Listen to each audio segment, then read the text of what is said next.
Friends, स्वागत है आपका मेरे न्यू ब्लॉग में। और क्योंकि सैटरडे का दिन है और हम काफ़ी थक चुके थे तो हम अपने होटल के पास आ गए। हमने रेस्ट किया और शाम को हम मंदिर फिर आ गए क्योंकि सैटरडे था और मुझे 108 दिए जलाने थे। और ऐसा लग रहा था कि जैसे मानो कि माता भी मेरी परीक्षा ले रही हो। इतनी तेज़ हवा चल रही थी कि हमने पूरे माता के मंदिर में चारों तरफ परिक्रमा करी। उसके बाद फिर हम यही सोच रहे थे कि कैसे दिए जलाएंगे, तो हम यहाँ पे माता के भजन करते हुए कुछ हम करेंगे, माता की आरती। और हमने भी आनंद लिया, माता का ध्यान किया और हम भी बैठ गए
संकल्प लेके मैं आई थी 108 दिए जलाने का, वो मेरा माता रानी ने पूरा कर दिया है। हवा बहुत तेज़ थी और मैंने भी माता से कहा था कि जब तक मेरे 108 दिए ना जल जाए एक भी दिया नहीं बुझना चाहिए। और बिल्कुल वैसे ही माता रानी ने मेरी सुनी और मेरे सारे दिए जले। मुझे बहुत अच्छा लगा, मेरी पूजा संकल्प पूरा हुआ मेरा। तो जो बात मैं आपको ये ब्लॉग बनाने का जो मेरा मकसद था कि जो मैं आपको माता के मंदिर की वो बातें बताने जा रही हूँ जो आपको शायद ना मालूम हो, तो मेरे माध्यम से आपको पता लगेगा। तो चलिए हम शुरू करते हैं। एक छोटी सी कहानी, हम जाते हैं अपने इतिहास में पीछे। आखिर क्यों माता ने आसाम के जो राजा थे उनको क्यों श्राप दिया, आखिर ऐसा क्या हुआ? क्या हुआ था उस रात जब माता ने राजा को ऐसा श्राप दिया कि आने वाले उनके वंशज कभी भी इस मंदिर में नहीं आ सकते, ना देख सकते हैं। ऐसी कौन सी घटना थी जो माता के सबसे अच्छे पुजारी थे, माता ने उनको पत्थर की मूरत का श्राप दिया? आखिर क्या कारण है कि जून में ऐसे 3 दिन के अंदर जब माता मेंस्ट्रुअल होती है तब वहाँ पर अम्बुबाची का मेला होता है?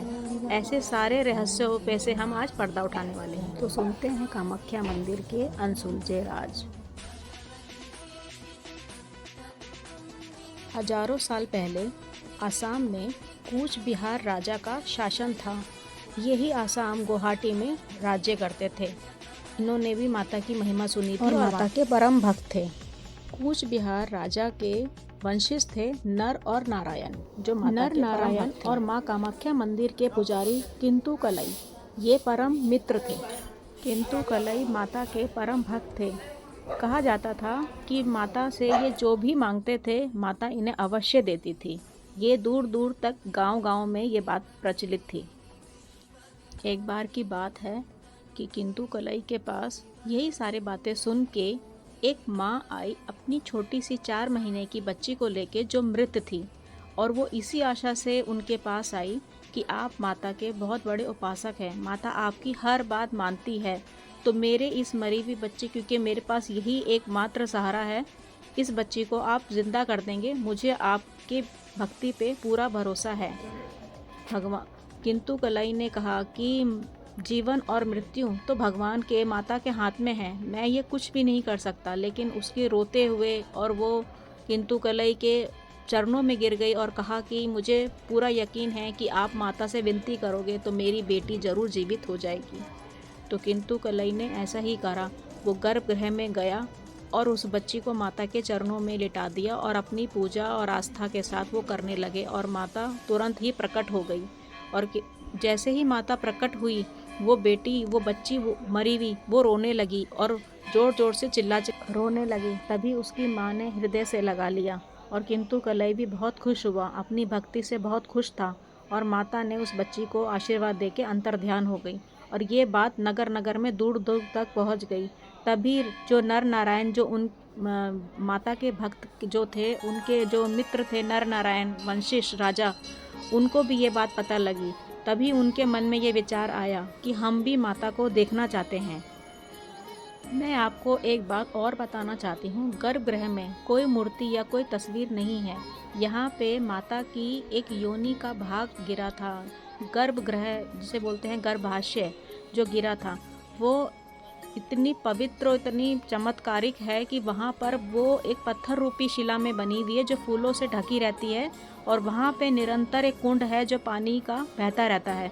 अम्बुबाची मेला में ये 3 दिन माता के 22, 23 और 24 दिन इस जगह को सफ़ेद कपड़े से ढक दिया जाता है और 3 दिन मंदिर बंद हो जाता है, जिससे कि कहा जाता है कि वहाँ पे कोई भी अंदर नहीं जा सकता। जब 3 दिन के बाद जब मंदिर के कपाट खुलते हैं तो वो जो सफ़ेद वस्त्र है वो पूरा लाल, रक्त से लाल हो जाता है। कहा जाता है कि जो ब्रह्मपुत्र नदी है उसका भी उन दिनों में 3 दिन में रंग लाल हो जाता है। जो कहते हैं कि माता एक रजस्वला हुई थी 3 दिन के लिए, तो इसीलिए इसको इतने पवित्र जगह माना जाता है।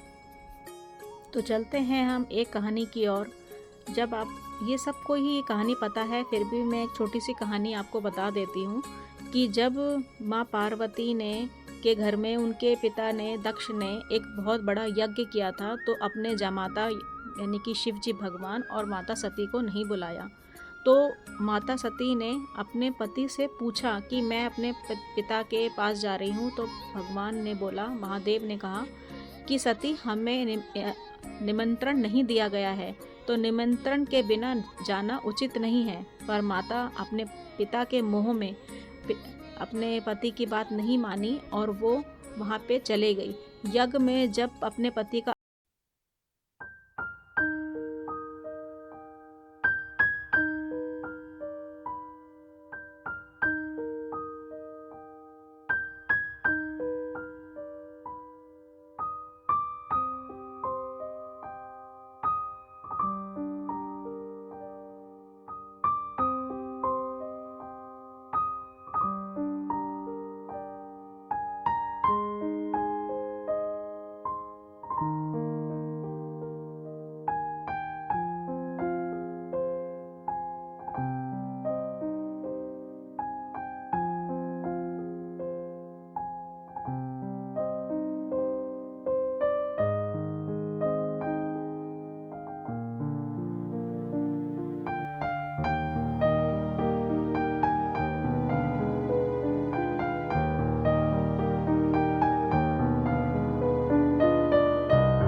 और कहा जाता है, जो पुराणों में लिखा हुआ है, कि माता वहाँ पे आती थी निवस्त्र, क्योंकि जो माता का जो भक्त था वो माता अपनी आंखों पे पट्टी बांध के रखता था किंतु कलई, और माता निवस्त्र वहाँ पे नृत्य करती थी, इतनी खुश रहती थी।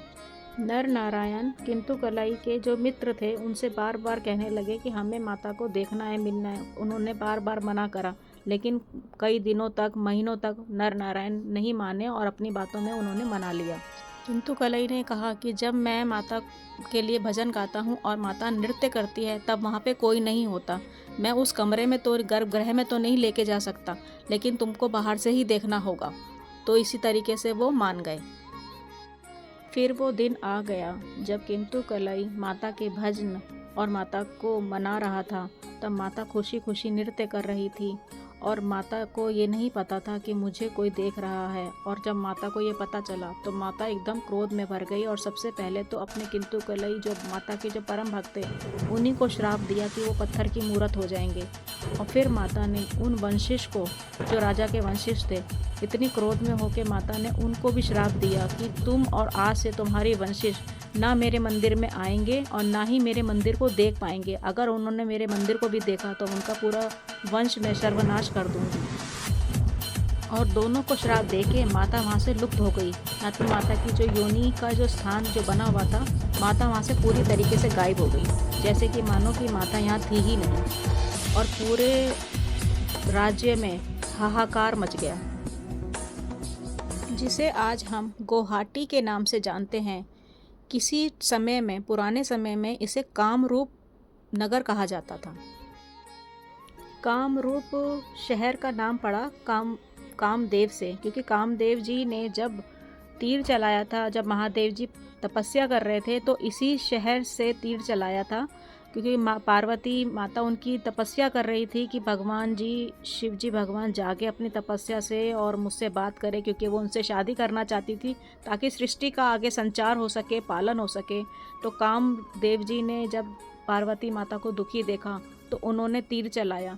उस तीर चलाने की वजह से भगवान की, महादेव जी की तीसरी आँख खुली, जिससे कामदेव को भस्म कर दिया। उनके भस्म होने के बाद जो कामदेव की पत्नी थी रति, वो महादेव से प्रार्थना करने लगी और रोने लगी कि हम तो इस सृष्टि के भला करने के लिए मेरे पति ने आपके ऊपर तीर चलाया और आपने उन्हीं को भस्म कर दिया। जब वो रोती रही, भगवान को ध्यान करती रही, गिड़गिड़ाती रही, तब भगवान को उन पर दया आ गई और उन्होंने कहा कि मैं उनको पुनः जीवित तो कर दूंगा, लेकिन उनका काम का जो सबसे सुंदर रूप था वो नहीं आ पाएगा। और इसी तरह कामदेव जी जीवित हो गए, लेकिन उनका रूप बहुत बदसूरत हो गया था, क्योंकि जल भस्म होने के बाद जब शरीर दोबारा मिला तो वो एक जला हुआ और बदरंगा सा रूप था। तो जिसको देखकर कामदेव बहुत अत्यंत दुखी रहने लगे। उन्होंने महादेव की तपस्या करी, उन्हें प्रसन्न किया और उनसे प्रश्न किया कि मुझे मेरा रूप दे दीजिए। तो महादेव ने कहा कि रूप, क्योंकि महादेव खुद तपस्वी हैं, वो इतना रूप को नहीं मानते, तो उन्होंने कहा कि मैं रूप नहीं दे सकता, लेकिन अगर तुम्हें रूप चाहिए, बार बार मांगने पर जब उन्होंने कहा कि तुम्हें रूप चाहिए तो तुम्हें कामाख्या जाना होगा। कामदेव कामाख्या माता के मंदिर आए और उन्होंने माता की पूजा और साधना कई वर्षों तक करी। तब माता ने कामदेव को उनका स्वरूप जो दिया वो यहीं पर ही उनको मिला था, इसीलिए उनका कामरूप जगह के नाम से इस जगह का प्रसिद्धि हुई। कामरूप कामाख्या। आइए एक छोटी सी कहानी और सुनाती हूँ। एक नरकासुर का एक राक्षस था जो माता का परम भक्त था, लेकिन वो लोगों के ऊपर, मासूम लोगों के ऊपर और जो धर्म का पूजा करते थे उन लोगों का संहार कर देता था, किसी को नहीं छोड़ता था। लेकिन माता का बहुत बड़ा उपासक था। एक दिन उसकी नज़र माता के ऊपर पड़ी और माता को देखकर वो मोहित हो गया और उसने अपने दुस्साहस इतना दिखाया कि उसने माता से शादी का प्रस्ताव रख दिया। जब ये बात महर्षि वशिष्ठ को पता चली तो उनको बहुत क्रोध आया। वो माता के दर्शन के लिए कामाख्या मंदिर आए थे, पर उनको जब ये बात पता लगी वो बहुत क्रोधित हुए और नरकासुर को सचेत किया। पर नरकासुर ने माँ कामाख्या को ये बात का प्रस्ताव रखा कि मैं तुमसे शादी करना चाहता हूँ। माता मंद मंद मुस्काई और कहा कि ठीक है, आपको एक परीक्षा देनी होगी। माता ने उसे मना नहीं किया, बल्कि एक चतुराई दिखाई और कहा कि तुम्हें मेरी एक शर्त माननी होगी। नीलांचल पर्वत की चोटी तक तुम्हें ज़मीन से लेके नीलांचल की चोटी तक एक सीढ़ी बनानी होगी। उस सीढ़ी को एक ही रात में बना के अपना कार्य पूरा करना होगा, तभी मैं तुमसे शादी करूंगी, बशर्ते ये कि सुबह मुर्गा बांध देने से पहले ये सीढ़ी बन जानी चाहिए। नरकासुर ने बिना सोचे समझे ये शर्त मान ली और अपने सैनियों सहित वो सीढ़ी बनाने लग गया। समय का अनुमान करता और जल्दी जल्दी सीढ़ी बनाता। जैसे ही उसको लगा कि सीढ़ी बनने वाली है, मुर्गे ने बांध दे दिया। लेकिन इसमें माता ने चतुराई की कि मुर्गे ने सुबह होने से पहले ही बांध दे दी। और नरकासुर को लगा कि मैं ये शर्त हार गया। लेकिन जब बाद में उसे आभास हुआ कि माता ने मेरे साथ छल किया है, तो वो बहुत ही क्रोध हो गया और उसने कहा कि यहाँ पे आज के बाद कोई भी कामाख्या माता के दर्शन नहीं करेगा। जब महिष वशिष्ठ को पता लगा तो वो माता के दर्शन को आया और नरकासुर ने उन्हें मना कर दिया। तब महिष वशिष्ठ को बहुत क्रोध आया और उन्होंने नरकासुर को श्राप दिया कि तुम्हें एक युग में विष्णु भगवान के अवतार से तुम्हारा युद्ध होगा और तुम मारे जाओगे। और कहा कि माता यहाँ से अंतर्ध्यान हो जाएगी और कभी कोई दर्शन नहीं कर पाएगा। ऐसा कह के महिष वशिष्ठ वहाँ से चले गए। नरकासुर भागकर गर्भगृह गया तो वहाँ माता अंतर्ध्यान हो चुकी थी, माता जा चुकी थी। फिर कुछ सालों बाद नरकासुर का वध हो गया और महिष वशिष्ठ को फिर से बुलाया गया और कहा कि आपने ही श्राप दिया था कि माता यहाँ से चली जाएगी, अब आप ही माता को बुलाइए। और सबने उनसे प्रार्थना की। महिष वशिष्ठ ने कहा कि मैं माता को बुलाने का प्रयत्न करूँगा, लेकिन माता यहाँ पे अब उस तरीके से नहीं आएगी जिस तरीके से पहले माता आ गई थी। अब यहाँ पे वामाचार पद्धति निभाई जाएगी, जब भी माता यहाँ पे सिद्ध हो पाएगी। उसी वजह से यहाँ पे पहले बलि दी जाती है, उसके बाद ही माता का मंदिर का दरवाजे कहा जाता है कि या तो बकरे की या भैंसे की, गाय की यहाँ पे बलि दी जाती है। अगर जिस दिन यहाँ पे बलि नहीं दी गई, माता फिर हमेशा के लिए चली जाएगी। इसीलिए ये महिष वशिष्ठ ने ये प्रक्रिया शुरू की थी और यहाँ पे कबूतर, बकरे और नर बलि ही चढ़ाई जाती है, क्योंकि मादा बलि माता को निष्क्रिय है। माता बिल्कुल नहीं चाहती थी कि हमेशा नर बलि ही यहाँ पे चढ़ती है, मादा बलि नहीं चढ़ती है। इसी वजह से ये बलि परंपरा शुरू हुई। और ये है वो कुंड जिसे सौभाग्य कुंड भी कहा जाता है और देवी कुंड भी कहा जाता है। यहाँ पे देवी स्नान करने आती है और बहुत कहते हैं यहाँ पे बच्चों को, छोटे बच्चों के बाल उतरवा के जो माता को दिए जाते हैं, उनकी परंपरा के अनुसार वो यहाँ पे स्नान करते हैं। यहाँ पे स्नान करने से जीवन मृत्यु से आप, इस भय से आप मुक्त हो जाते हैं। और कहा जाता है कि जो कामाख्या माता के मंदिर में 3 बार दर्शन कर लेता है, उसका दोबारा कोई जन्म नहीं होता और वो निराकार हो जाता है।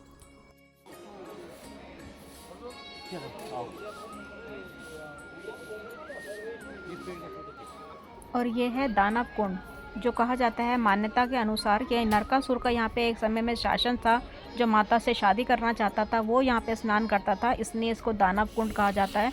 और यहाँ पे लोग, मैंने देखा भी, यहाँ लोग बिल्कुल भी कोई स्नान नहीं कर रहा था, कोई यहाँ पे बैठा भी नहीं था, बस 1-2 पूजा करने वाले ही यहाँ पे बैठते हैं। बाकी यहाँ पे आपको कोई लोगों को नहाते धोते भी यहाँ पर नहीं दिखाई देंगे।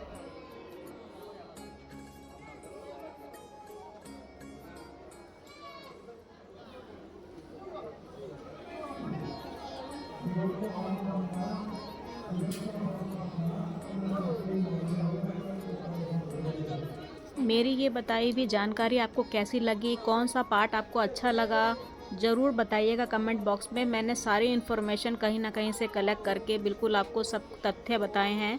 अगर आपको मेरा ये ब्लॉग अच्छा लगा हो तो लाइक, शेयर, सब्सक्राइब कर दीजिएगा। और माता के मंदिर में आज संडे का दिन है, हमारा जागरण दिन था, तो हम पूरे मंदिर में घूम रहे थे, माता का ध्यान किया, बहुत अच्छी तरीके से हमने पूजा करी। धन्यवाद किया माता का कि हमें वहाँ पे उन्होंने बुलाया। और मैं माता से हमेशा प्रार्थना करूँगी कि हमेशा हमें ऐसे बुलाती रहे और अपना आशीर्वाद हम मुझको, मेरे परिवार को, मेरे संगी साथी को, सबको आशीर्वाद प्रदान करें। और जो भी मेरी ये वीडियो देख रहा है, मैं उनके भी लिए भी माता से यही प्रार्थना करूँगी कि जो ये ब्लॉग देख रहा है मेरा, उन्हें भी माता अपने धाम पे बुलाए और उनकी सारी मनोकामना पूरी करे। तो हमने यहाँ पे अपनी यादों को समेटते हुए हमने कुछ फ़ोटोग्राफ्स यहाँ पर खिंचवाए अपने, और बहुत अच्छा लगा। माता से यही प्रार्थना करूँगी कि ऐसे ही मेरे चैनल को भी आगे बढ़ाए और आप लोग ऐसे ही मेरे चैनल को देखते रहे, मुझे सपोर्ट करते रहे। आपके एक लाइक, शेयर और सब्सक्राइब से मुझे बहुत मोटिवेशन मिलता है, मुझे आगे बढ़ने की प्रेरणा मिलती है। और माता रानी ऐसी मुझे हिम्मत दे और आप लोगों को भी माता खूब खुश रखे। और इसी के साथ मैं अपना ये ब्लॉग बंद करूँगी। आगे अभी मैं यहाँ से जाने के बाद बस अब अपनी तैयारी करेंगे हम जाने की, क्योंकि हमारी शाम की 4:30 बजे की फ़्लाइट है। तो हम अब यहाँ से निकलेंगे। तो जय माता दी।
ठीक है भैया, thank you.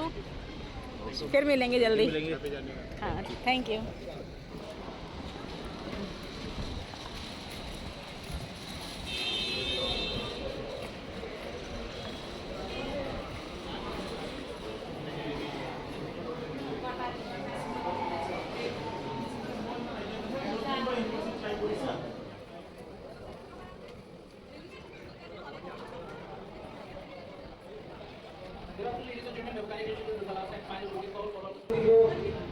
Video photograph at 63615 flight. There is requested to proceed to gate number 3 on the ground floor immediately. Thank you.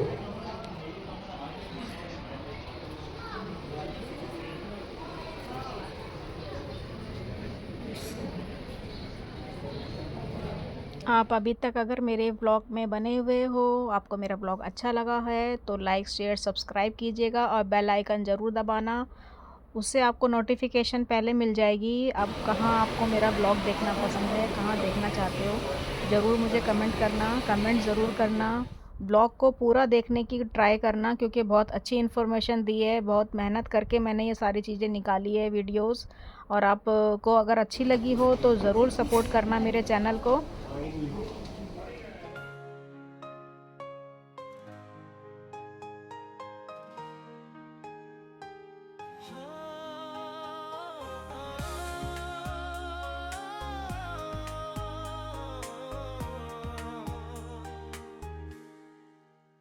जिसे जानता था वो चला गया, अब खुद को संभलना है। टूट कर भी मुस्कुराना है और नया जहां बसाना है।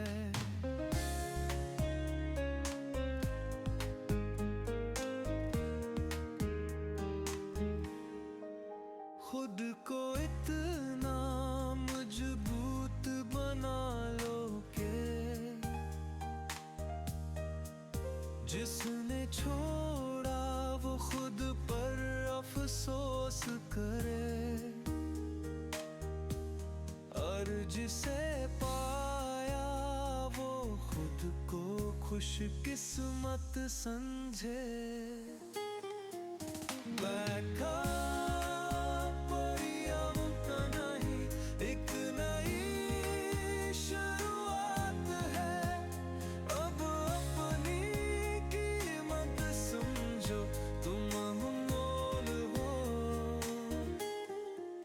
जिसे भूलना मुश्किल था, उसे